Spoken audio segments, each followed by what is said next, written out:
चलिए, तो आज हम लोग महाभूत के बारे में जानेंगे और महाभूत में सबसे पहले है कि महाभूत के लक्षण और गुण पर बात चलेगी आज कि लक्षण क्या है महाभूत के, एक-एक महाभूत के लक्षण और एक-एक महाभूत के गुण क्या हैं।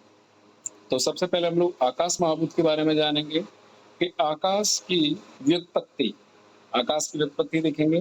तो बताया गया है कि कास्र दीप्तो धातु से आकाश शब्द की उत्पत्ति हुई है तथा इसके पर्याय अक्सर आप लोग याद रखेंगे। इसे मतलब कि गगन भी कहा जाता है और व्योम भी कहा जाता है और वियद भी कहा जाता है तथा नभ भी कहा जाता है। तो ये सभी क्या है, इसके पर्याय हैं। तो आप सभी जानते हैं कि व्योम, गगन, नभ और व्यद ये सभी इसके पर्याय होते हैं। फिर कहा गया कि आकाश की उत्पत्ति के मतलब कि बहुत सारे मत दिए गए हैं कि किसी आचार्य ने कहा कि भाई ऐसे हो सकती है आकाश की उत्पत्ति, है ना, और किसी आचार्य ने कहा कि इस तरीके से हो सकती। तो डिफरेंट डिफरेंट टाइप से यहाँ पर आपको उत्पत्ति देखने को मिल जाएगी। तो कहा गया है कि देखो, जैसे कि आपका तैर तैत्तिरीय उपनिषद है, उसके अकॉर्डिंग आकाश की उत्पत्ति कैसे हुई, तो उन्होंने कह दिया कि ब्रह्मा द्वारा या परमात्मा द्वारा आकाश की उत्पत्ति हुई है। तो इस तरीके से सभी को चार्ट बनाना है। फिर न्याय वैशेषिक के अकॉर्डिंग क्या बताना है कि आकाश नित्य होने से इसकी उत्पत्ति नहीं मानी है। ध्यान रखेंगे कि आकाश पहले से ही प्रेजेंट है, उसकी कोई उत्पत्ति नहीं है।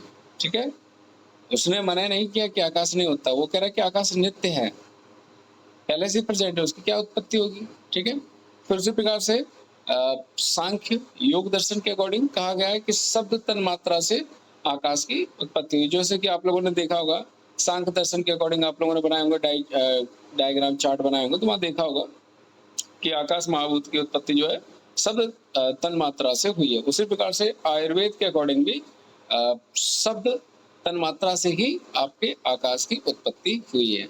तो ये सभी चीजें हम लोग पहले भी पढ़ चुके हैं, बस एक बार रिवाइज कर रहे हैं। नेक्स्ट हम लोग चलते हैं आकाश के गुण क्या हैं। सभी गुणों के बारे में आप सभी लोग जानेंगे। जैसे कहा जाता है कि आकाश में शब्दत्व जाति से जो समवाय संबंध से रहता है उसे आकाश कहा जाता है। अर्थात आप लोग सभी याद रखेंगे कि जो आकाश है तो आकाश में शब्दत्व जाति पाई जाती है। ठीक है, आकाश में शब्दत्व जाति पाई जाती है और आकाश अपने शब्दत्व जाति से समवाय संबंध से जुड़ा हुआ रहता है। तो इसे ही हम आकाश कहते हैं। अब कई लोगों के दिमाग में आ रहा होगा सर ये शब्दत्व क्या होता है ना। तो कोई दिक्कत नहीं। जैसे कि आप एक इंसान हो तो आपकी जाति क्या है, एक मानव जाति है। ठीक है, ये नहीं कहा जाता है कि भाई लड़का है लड़की है, ये कोई वो नहीं है ना। तो उसी प्रकार से मतलब कि जितने भी जानवर हैं तो उनके लिए पशु जाति कहलाती है ना। तो उसी प्रकार से आकाश बहुत सारे हो सकते हैं मे भी, लेकिन जितने भी आकाश है तो उनकी सभी की जाति क्या है भाई, शब्दत्व है। ठीक है, सभी जगह आपको शब्दत्व से ही जानना पड़ेगा। फिर देखो कहा गया है कि शब्द गुणम शब्द गुण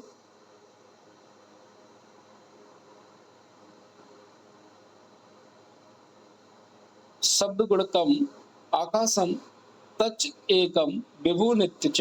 अर्थात कहा गया है कि देखो जो आकाश है तो आकाश में शब्द गुण रहता है, सभी जानते हैं वह एक होता है और विभु होता है और नित्य भी होता है। तो विभु और नित्य, मैं आप लोगों से कल पूछूंगा कि कितनी चीजें मैंने आयुर्वेद में आपको विभु और नित्य पढ़ा दी गई हैं, उन सभी को एक पेज में नोट करके मेरे ख्याल से एक लाइन में या 4 लाइन में आ जाएगा। तो आपको ग्रुप पे डालना है ताकि मुझे भी पता पड़े कि कहाँ कहाँ आप लोगों को मैंने पढ़ाया है। ठीक है, फिर यहाँ देखें कि जो शब्द गुण है तो शब्द गुण आकाश में समवाय संबंध से रहता है। आप लोगों को समवाय संबंध में बता चुका हूं कि आप कितनी भी कोशिश कर लें उसको उससे अलग नहीं कर सकते हो। ये ऐसा संबंध है, ध्यान रखोगे। ठीक है, फिर उसी प्रकार से हम लोग नेक्स्ट चलते हैं कि आकाश में एक एकत्व पाया जाता है। क्या पाया जाता है? एकत्व पाया जाता है। ये सभी को याद रखना है कि आकाश के भेद नहीं होते हैं, वो एकत्व ही होता है। कहा जाता है कि बांसुरी का आकाश, तबले का आकाश आदि आकाश के औपाधिक भेद हैं। ये भेद यथार्थ नहीं है। कह रहे हैं कि मान सकते हो कि जैसे बांसुरी जो बजाते हैं तो उसमें से आपको एक शब्द सुनाई देता है, ठीक है? तो वो शब्द क्या है? आकाश की वजह से आ रहा है, ठीक है? तबले में भी देखोगे तो वो ठोस तो होता नहीं है बेटा, है ना? ऊपर से चादर चढ़ा दी जाती है, नीचे से स्ट्रक्चर दे दिया जाता है, बीच में बिल्कुल खोखला रहता है। तो तबले में भी कहा गया है कि आकाश है, ठीक है? तो ये कह रहे हैं कि इनको औपाधिक भेद से आप मान सकते हो, लेकिन आप यथार्थ नहीं है ये सभी, है ना? लॉजिकली नहीं है, बस मान सकते, क्योंकि किसी आचार्य ने आकाश के भेद नहीं माने तो आपको नहीं ही मान के चलना है। बस आप इतना बता सकते हो कि जैसे कोई भी इंस्ट्रूमेंट है, उसमें से वॉइस निकल रही है, आवाज आ रही है, तो कहीं ना कहीं उसमें आकाश है। तो इसी प्रकार से आप लोगों ने मुंह खोल लेना सभी लोग और देखना उसमें से शब्द उच्चारण होगा, वॉइस आएगी, आवाज आएगी, है ना, शब्द आए, तो समझ जाना कि कहीं ना कहीं आप में भी आकाश समाहित है। फिर कहा गया कि विभुत्व कि आकाश सर्वव्यापक है, इसका अस्तित्व सर्वत्र रहता है। ये सभी को याद रखना है कि विभुत का मतलब क्या होता है कि ये सभी जगह व्याप्त होता है। नित्य का मतलब क्या बताया गया है? आकाश नित्य है, अर्थात आप कह सकते हो कि आकाश का स्वरूप नहीं होता है, अतः इसे नष्ट नहीं किया जा सकता है, ठीक है? तो आकाश का स्वरूप ही नहीं है, कहाँ से स्ट्रक्चर बना लोगे, ठीक है? जैसी जो चीज होगी उसी के अकॉर्डिंग उसका आकाश बन जाएगा। जैसे बांसुरी है तो बांसुरी में भाई लंबा सा आकाश दिखाई देगा, तबला है तो वहां पर गोल सा आकाश दिखाई देगा। तो कहीं कोई ऐसा स्ट्रक्चर नहीं बताया गया है, जैसी जो चीज है उसमें वैसा ही आकाश महबूद मिल जाता है, ठीक?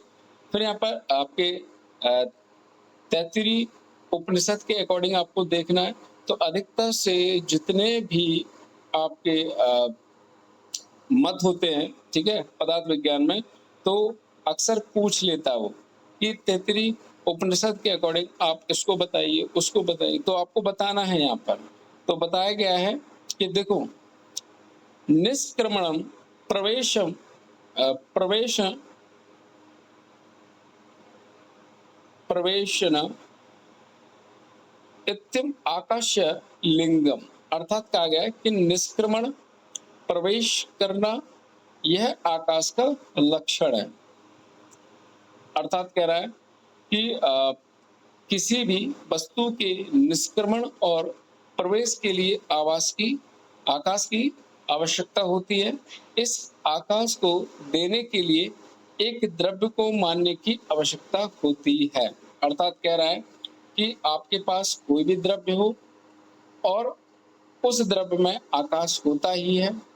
कह रहा है कि मतलब कि आकाश होगा तभी वहां पर कोई भी कुछ चीज प्रवेश करेगी, प्रवेश करने के बाद वो निष्क्रमण करेगी। निष्क्रमण का मतलब होता है कि जैसे आप लोग हो, ठीक है, बात समझो, ये आप हो, ठीक है, और आपके चारों तरफ मैंने लकड़ियां गाड़ रखी हैं, बड़े बड़े से खंबे, है ना, ये। अब इसके बाद आप निष्क्रमण कर सकते हो? मुझे लगता है कि नहीं कर सकते हो, क्योंकि मैंने आपको लकड़ियों से बांध दिया है। आप कहाँ से निकलोगे? नहीं निकलोगे, है ना? या आप कह सकते हो निष्क्रमण का मतलब आपको मैं बता देता हूँ कि एक गति करने की क्रिया, ठीक है, जैसे आप लोग कहते हैं चक्रमण मतलब चलना फिरना। जब तक आपके पास आकाश नहीं होगा तब तक आप गति नहीं कर सकते हो, ठीक है? तो आपको इतना याद रखना है कि जो आकाश है, आकाश के कारण ही हम लोग चल फिर रहे हैं। सोचो आकाश खत्म कर दिया जाए, एक कदम नहीं चल सकते हो तुम लोग, ठीक है? इमेजिन करके देखना, आप अपना हाथ भी नहीं उठा सकते हो आकाश खत्म कर दिया जाए तो, ठीक है ना? तो उसी के द्वारा ही आप मतलब निष्क्रमण कर सकते हो, कहीं पर भी प्रवेश कर सकते हो, ठीक है? तो ये आकाश का ही लक्षण होता है, सभी लोग याद रखेंगे। नेक्स्ट हम लोग देखेंगे कि चरक संहिता में कहा गया है अप्रतिघात होता है आकाश। It's very very important. ये आपके पीजी में पूछा जाता है कि आकाश भैया अप्रतिघात होता है, इसका मतलब समझ रहे हो? मेरे ख्याल से नहीं समझ रहे होगे, इमेजिन करना पड़ेगा आपको। आप खड़े होके मुक्केबाजी करो, ठीक है? मुक्केबाजी करोगे तो आकाश में तो बेटा पड़ रहा है मुक्का, लेकिन आकाश तुम में नहीं दे रहा है, ठीक है? ध्यान से देखो, आकाश में तुम थप्पड़ भी जड़ सकते हो, लेकिन आकाश तुम में नहीं जड़ रहा है, सोचो जरा, ठीक है? आकाश तुम्हारे बारे में नहीं कह रहा बेटा, है ना? यहाँ पर खालिस्तान के बारे में कह रहा है कि वो अप्रतिघाती है, मतलब वो तुम पर कोई रिएक्शन नहीं कर रहा है, तुम ही सारी रिएक्शन कर रहे हो, चल रहे हो, फिर रहे हो, तो अपने हाथ पैर मूवमेंट कर रहे हो, तो कहीं ना कहीं उसमें भी लातें पड़ रही हैं, है ना? हाथ पड़ रहे हैं, ठीक है? तो ये सब आकाश में, लेकिन आकाश तुम पे कुछ भी नहीं कर रहा है। तो अप्रतिघात आकाश का लक्षण है, इज वेरी वेरी इंपॉर्टेंट। मुझे तो बहुत ज्यादा फेवरेट लगता है ये, है ना? क्योंकि पीजी में मेरा क्या, सभी का फेवरेट है। अक्सर ये क्वेश्चन आते ही रहते हैं कि अप्रतिघात किसका लक्षण है, तो आपको बताना है कि ये आकाश का है, पंचमहाभूतों में से फेवरेट लक्षण है आकाश का, ठीक है? चलो, फिर कहा जाता है कि आकाश के गुण हैं, तो गुण आप लोग सभी लोग सीक्वेंस में अभी से ही याद करके चलो, क्योंकि मैं पहले भी याद करा चुका हूँ, ठीक है? तो शब्द है आपके पास, इज वेरी वेरी इंपॉर्टेंट। पहला है शब्द, फिर है आपके पास संख्या, मैंने बताया था 2 + -5, है ना? संख्या 2 और 5 है, जिसमें हमने क्या किया कि संयोग कर दिया, ठीक है, और पृथक कर दिया, ठीक है? संयोग यानी कि प्लस कर दिया, पृथक यानी माइनस कर दिया। उसके बाद हम लोग क्या करेंगे, इसमें भाग दे देंगे बेटा, ये भाग दे दिया यानी कि विभाग, ये भाग दे दिया, ठीक है?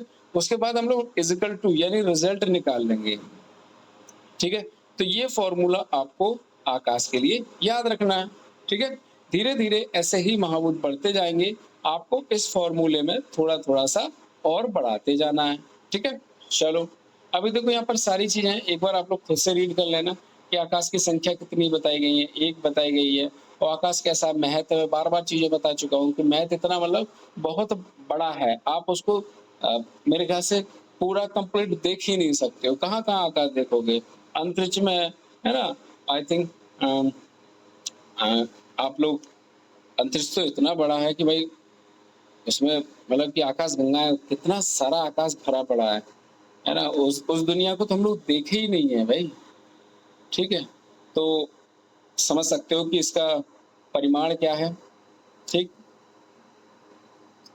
और यहाँ पर प्रत्यकत्व भी बताया गया है कि 8 द्रव्यों से डिफरेंट होता है, यानी कि जो आपका 9 आपके कारण द्रव्य बताएं, जिनमें ये 8 में से भिन्न होता है। संयोग विभाग आप जानते हो, ठीक है, कि आकाश का अन्य द्रव्य से संयोग और विभाग होने से शब्द की उत्पत्ति होती है, इस चीज को याद रखेंगे।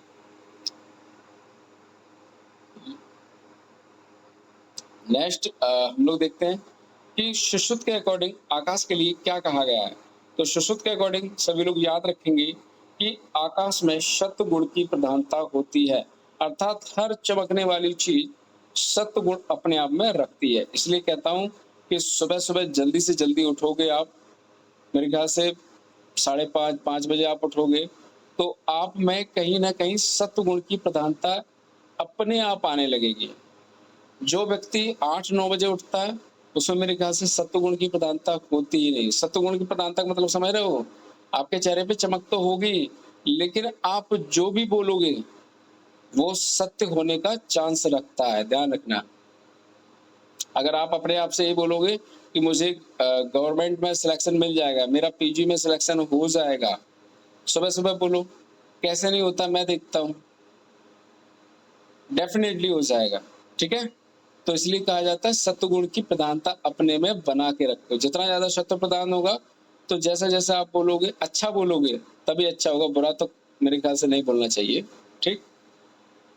फिर यहाँ पर बताया गया है कि चरक के अकॉर्डिंग आकाश में और भी चीजें हैं। देखो यहाँ पर बताया गया है कि मृदु लघु सूक्ष्म संलक्षण शब्द गुण बाहुल्य अन्य आकाश आत्मकानी, अर्थात कहा गया है कि आकाश द्रव्य मृदु होता है, लघु होता है, सूक्ष्म होता है, सलक्षण होता है, शब्द गुण बहुल होता है। तो ये सभी लोग याद रखेंगे कि आकाश मृदु होता है। अब आप लोग देख रहे हो कि सर मैंने कभी आकाश को टच नहीं किया है, ठीक है, ये मृदु कैसे हो सकता है, ये लघु कैसे हो सकता है, ये सूक्ष्म कैसे हो सकता है, ये सलक्षण कैसे हो सकता है, और ये शब्द गुण बहुल कैसे हो सकता है। तो आप लोग थोड़ा सा इमेजिन करोगे चीजों के साथ तो आपको चीजें समझ में आती जाएंगी, ठीक है। मैं यहाँ बादल की बात नहीं कर रहा हूँ, मैं आकाश की बात कर रहा हूँ चरक के अकॉर्डिंग। कि देखो आप लोग सबसे पहले तो ये देखेंगे लघु है, इतना हल्का है ये, मेरे ख्याल से कि आकाश तुम्हारा हवा में भी उड़ जाता है। बोले कैसे, तो मैं आपको बताता हूँ। गुब्बारे में हवा भरो और गुब्बारे को ऊपर उड़ा दो, उड़ जाता है आकाश। मतलब गुब्बारा भी उड़ गया और उस गुब्बारे के अंदर आकाश था ना, वो भी उड़ गया कि नहीं, गुब्बारे के साथ आकाश उड़ के पता नहीं कहाँ चला गया। तो ये लघु होता है।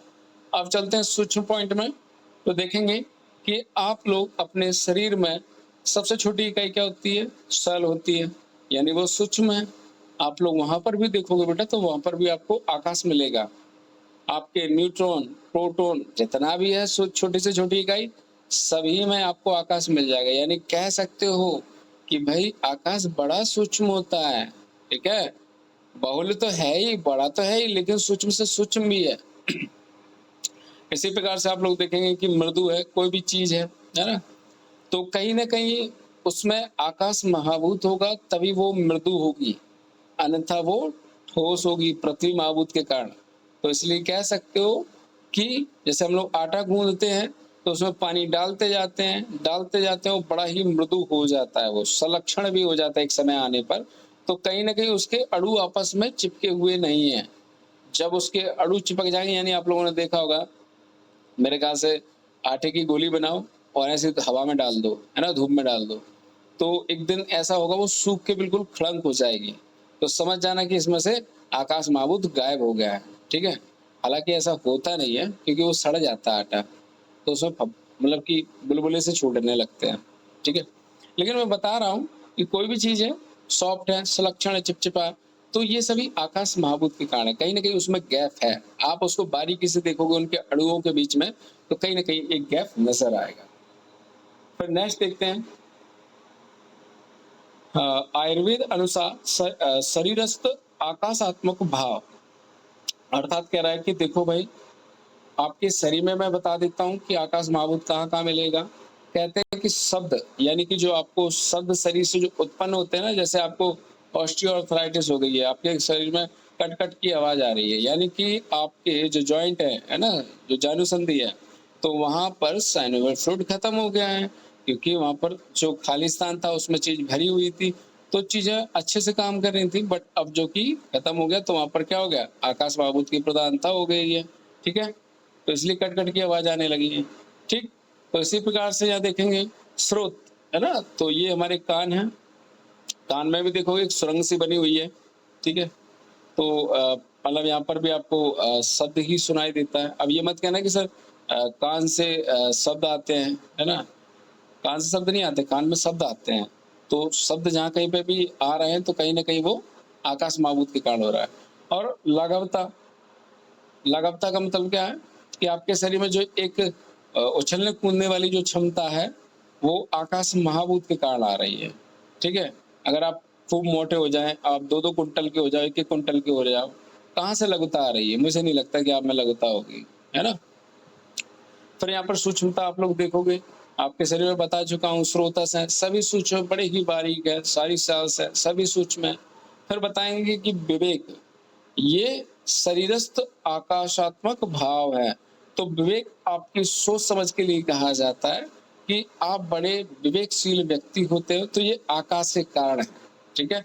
बहुत ज्यादा टेंशनों से भरे हुए रहते हैं, तो मेरे ख्याल से वो व्यक्ति विवेकशील नहीं होता है, वो जल्दबाजी में कोई ना कोई गलत डिसीजन ले ही लेता है।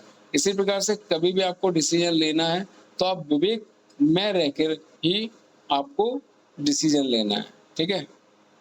ये आपके क्लासमेट विवेक की बात नहीं चल रही है, ये आपकी सोच समझ की विवेक की बात चल रही है। चलो नेक्स्ट देखेंगे कि आकाश महाभूत के चिकित्सीय महत्व इज वेरी वेरी इंपॉर्टेंट। सबसे पहले देखा जाएगा कि जितनी भी समन औषधियां हैं उन सभी में आकाश महाभूत पाया जाता है। जैसे आपका गुड़ची है तो इसमें भी आकाश महाभूत पाया जाता है। ठीक है, आप बता सकते हो कि आकाशात्मक द्रव्यों के सेवन से शरीर में मृदुता आती है, सौशीलता आती है तथा लघुता आती है। ये आप लोगों को मैंने पूछ लिया था उस टाइम, आई थिंक ऑब्जेक्टिव में, तो आप लोगों ने इसका आंसर शायद गलत दिया था। सौशीलता का मतलब होता है छिद्र। ठीक है, सौशीलता का मतलब क्या होता है? छिद्र। तो ये किस महाभूत के कारण होता है? ये आकाश महाभूत के कारण होता है। आप लोगों को यकीन नहीं है आपकी बॉडी में कितने सारे छेद हैं। अगर आपको देखना है अच्छे से तो कोई दिक्कत नहीं है, मैं दिखा देता हूँ। आप अपना हाथ उठाना और अपने हाथों में देखना जो हेयर है ना, एक एक हेयर आपका एक एक छिद्र है। सोचो कितने सारे हेयर है पूरी बॉडी पे हैं, इतने सारे छिद्र आपको नजर आ जाए। तो ये होती है सौशीलता। आप एक सौशीलता व्यक्ति हो, आप एक मृदु व्यक्ति हो, आप एक लघु व्यक्ति हो। किसके कारण है? ये आकाश महाभूत के कारण है। आपके पास अगर आकाश महाभूत नहीं होता ना तो ये सारे के सारे एक भी लक्षण नजर नहीं आते। चलो फिर देखते हैं कि स्रोतो अवरोध को